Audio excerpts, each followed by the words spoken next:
تو اس کے لیے حکومت کو اس بجٹ میں بہت سنجیدگی سے تیاری کرنی ہے کہ پاکستان میں اگر میجر کراپس شارٹ ہوتی ہیں، دوسرے ایشوز شارٹ ہوتے ہیں اور یہ آپس میں کنیکٹڈ ہیں سب چیزیں، تو اس کے لیے ایگریکلچر کے اوپر بھی ہمیں فوکس کر کے ان کے لیے کوئی ریلیف پیکیج دینا پڑے گا۔ دوسرا، ابھی تک اس حکومت کا ایک بہت بھیانک ریکارڈ ہے کہ انہوں نے پاکستان کی تاریخ کے سب سے زیادہ قرضے جو ہیں، یعنی جو 72 سال کے قرضے تھے اس کے نیئرلی 40% اپنے 22 مہینوں میں یہ لے چکے ہیں۔ لیکن یہ قرضے وداؤٹ ڈیولپمنٹ ہے نا جی، ابھی تک it has been dead without development. یہ حکومت کوئی پروجیکٹ، کوئی انفراسٹرکچر، کوئی ٹریڈ انفراسٹرکچر، کوئی پورٹس، کچھ بھی ریکارڈ پر عوام کے لیے نہیں دکھا سکے۔ اتنے جو مہیب قرضے لیے ہیں وہ کدھر گئے ہیں؟ جو ایم ایل کا پروجیکٹ ہے خرم دستگیر صاحب، وہ بھی تو ابھی پچھلے دنوں اس کی اپروول ہو گئی ہے، میرے خیال میں 70-72 سالوں بعد کراچی سے جو ہے وہ اینڈ تک گلگت تک جو ہے نئی ریلوے لائن بچھائی جائے گی، اور سی پیک فیز 2 کی بات کی جا رہی ہے۔ آپ سمجھتے ہیں یہ ان کے لیے استعمال نہیں ہوگا؟ میری استدعا یہی ہے کہ یہ حکومت جو ہے اس کا ابھی تک ڈیٹ وداؤٹ ڈیولپمنٹ کا ریکارڈ ہے، یہ اس بجٹ میں اس کو توڑیں، اور اگر ڈیٹ ٹھیک ہے پاکستان کو لینا ہوتا ہے، لیکن اس کے ساتھ ایک میجر ڈیولپمنٹ پش جب تک گورنمنٹ نہیں کرے گی، پاکستان کا پرائیویٹ سیکٹر جو ہے وہ لیگ کرتا ہے گورنمنٹ کے پیچھے۔ جب گورنمنٹ موو کرے گی تو وہ بھی موو کرنا شروع ہوگا، اور اسی طرح جو ہے اب جو ایک لانگ سٹینڈنگ ریفارم ڈیو ہے، جو تیسری بات میں کروں گا وہ یہ ہے کہ پاکستان میں جو اسمال اینڈ میڈیم انٹرپرائزز، بلکہ اب دنیا میں استعمال ہوتا ہے micro and small and medium enterprises, مز ان کو سپورٹ کرنے کے لیے بینکنگ سسٹم کے ذریعے کوئی نیا طریقہ وضع کرنا پڑے گا، کیونکہ یہ ایسی چھوٹی ہماری صنعتیں ہیں یا چھوٹے ادارے ہیں جو اب اس وقت کے بہت مشکل بینکنگ ریگولیشن کی وجہ سے قرضے نہیں لے پاتے، وہ گرو نہیں کرتے، ایکسپینڈ نہیں کرتے، نئی نوکریاں جنریٹ نہیں ہوتی۔ اس پہ بھی اسٹیٹ بینک کو بیٹھ کر سوچنا پڑے گا حکومت کو کہ بھئی یہ جو اسمال اینڈ میڈیم انٹرپرائزز ہیں جن کے پاس بہت بڑے کولیٹرل نہیں ہے بینک کو دینے کے لیے، ان کو کس طرح قرضے دے کر انکریج کیا جا سکتا ہے کہ وہ ڈیولپ کریں، ایکسپینڈ کریں، نوکریاں بڑھائیں، اپنی پروڈکشن بڑھائیں۔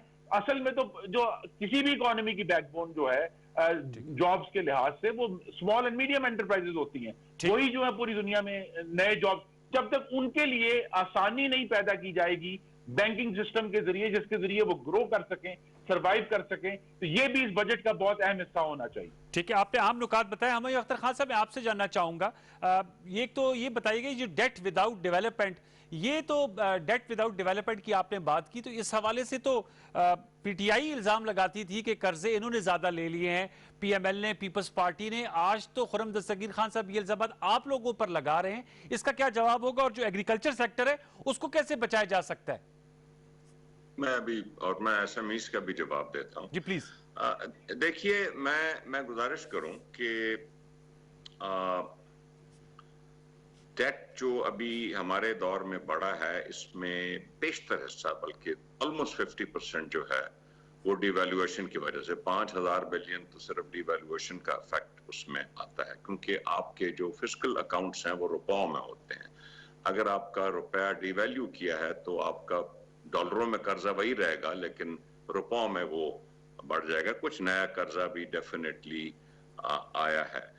میں آپ کو بتاؤں قرضوں کی صورتحال پچھلے کئی سال سے جو ہمارا ڈیٹ ہے، اس کی فورن ڈیٹ، اس کی ٹرم چھوٹی ہوتی جا رہی ہے اور ریٹ کمرشل کی طرف جا رہا ہے، کنسیشنری ڈیٹ بہت کم ہوتا جا رہا ہے۔ اس کی میں آپ کو مثال دیتا ہوں کہ پی ایم ایل این کے جو 5 سال تھے اس میں کمرشل ڈیٹ جو ہے $14 بلین کا نیا کمرشل ڈیٹ آیا، 5.6-7% پہ۔ اس رجحان کو ہماری کوشش ہے کہ ہم ختم کریں اور ہمارا جو نیا ڈیٹ ہو وہ کنسیشنری ڈیٹ عام طور پہ ملٹی لیٹرل سے آتا ہے، ورلڈ بینک سے آتا ہے، ایشین بینک سے آتا ہے، یا کوئی بائی لیٹرل ڈیٹ آپ کو مل جائے، وہ کنسیشنری ڈیٹ ہوتا ہے اور اس کی ٹرمز بھی بہتر ہوتے ہیں۔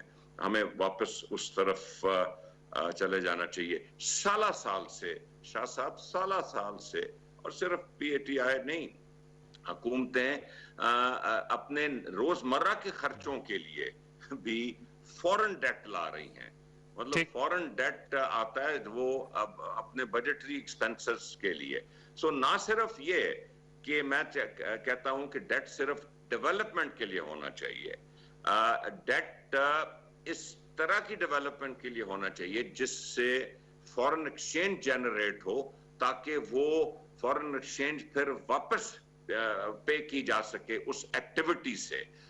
میں بہت بڑا حامی ہوں سی پیک کا, اوکے, لیکن سی پیک فیز 1 میں مجھے صرف ایک اعتراض تھا کہ جتنے یہ, حالانکہ گورنمنٹ کا اس میں سوورن قرضہ جو ہے وہ کافی کم ہے, یہ جو آپ 55-60-62 بلین ڈالر کا کہتے ہیں, اس میں پاکستان کا رسک کم ہے. اس میں کمرشل ڈیٹ بھی بہت آیا ہے, لیکن اس کی فورن ایکسچینج کی ریکوائرمنٹ تو گورنمنٹ نے پوری کرنی ہوتی, بیلنس آف پیمنٹ ریکوائرمنٹ تو گورنمنٹ کی ہوگی. لیکن سی پیک کے بہت اہم منصوبے تھے, لیکن ان منصوبوں میں ایسا مجھے کوئی منصوبہ نظر نہیں آتا کہ جس سے فورن ایکسچینج پیدا ہو. یا آپ کہہ سکتے ہیں کہ بجلی اگر زیادہ پیدا ہوئی ہے تو اس سے آپ کی ایکسپورٹس کے کارخانوں میں فرق پڑے گا. ہاں, انڈائریکٹ فرق ضرور پڑے گا, لیکن ایک ہمیں خاص توجہ دینی چاہیے کہ ہم فورن ڈیٹ سے وہ چیزیں لگائیں جو فورن ایکسچینج ہمارے لیے پیدا کریں. ایگریکلچر کا کوئی شک نہیں, میں سمجھتا ہوں کہ پی ایس ڈی پی میں اپروو پروگرامز جو بہت کمپلیشن کے قریب رہ گئے ان کو تو کمپلیٹ کریں,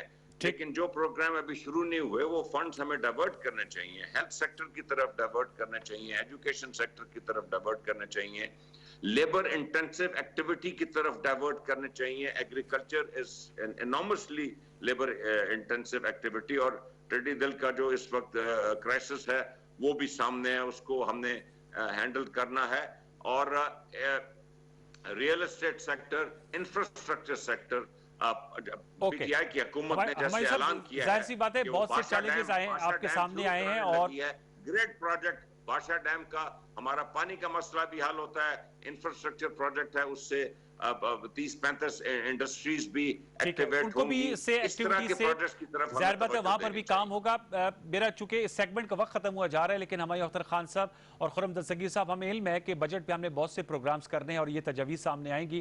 تھینک یو سو ویری مچ ہمارے اختر خان صاحب آپ کا کہ آپ نے ہمیں لاہور سے جوائن کیا, اور thank you so very much Khurram Dastgir Khan sahab کہ آپ نے ہمیں گجرانوالہ سے اپنے ہوم اسٹیشن سے جوائن کیا, اور اچھی تجاویز آئیں. جو نیا مالی سال کا بجٹ آنے والا ہے اور اسی ہفتے آ رہا ہے, اس میں کرونا کے پینڈیمک کے ہوتے ہوئے ہمارا فوکس کیا ہونا چاہیے, کچھ سیکٹرز کی بھی نشاندہی ہوئی. اس ڈیبیٹ کو ہم آنے والے دنوں میں اور اس ہفتے میں آگے بھی بڑھائیں گے, لیکن اس وقت ہوا جاتا ہے ایک چھوٹی سی بریک کا.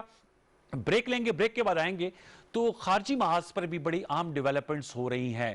آج بڑا زبردست جواب دیا ہے شاہ محمود قریشی صاحب نے, وزیر خارجہ جو ہیں, جو امت شاہ نے بھارت کی جانب سے بڑک ماری ہے, اس کا انہوں نے جواب دیا ہے کہ پاکستان کی جانب میلی نگاہ سے نہ بھارت سوچے اور نہ ہی کسی حملے کی تیاری کرے, کیونکہ جیسے پہلا انہوں نے کیا تھا پلوامہ کے بعد ایک بالا کوٹ میں ایک سٹرائکس کی تھی جس سے ہمارے درخت جو ہیں وہ شہید ہوئے تھے, اس کا دندان شکن جواب ملا تھا. اگر ایسا ہی حرکت دوبارہ کی تو اس ناپاک حرکت کا اتنا ہی زبردست جواب دیا جائے گا. اس پر بھی بات کریں گے. افغانستان میں پائیدار امن کے لیے پاکستان کا کیا رول ہے, اس پہ پاکستان کیا رول ادا کر رہا ہے. Army chief general Qamar Javed Bajwa صاحب بھی آج ایک روزہ دورے پہ کابل میں موجود تھے. دو طرفہ تعلقات, بارڈر مینجمنٹ پہ بات ہوئی. تمام نکات پر گفتگو کریں گے. ایک چھوٹے سے وقفے کے بعد ہمیں جوائن کریں گے جو قائمہ کمیٹی قومی اسمبلی کی ہے, ان کے چیئرمین ہے سنٹوانا صاحب, اور ممبر قومی اسمبلی بھی ہیں, ان سے بات کریں گے, ان کی رائے آپ تک لے کر آئیں گے. ایک چھوٹا سا وقفہ لے لیجئے.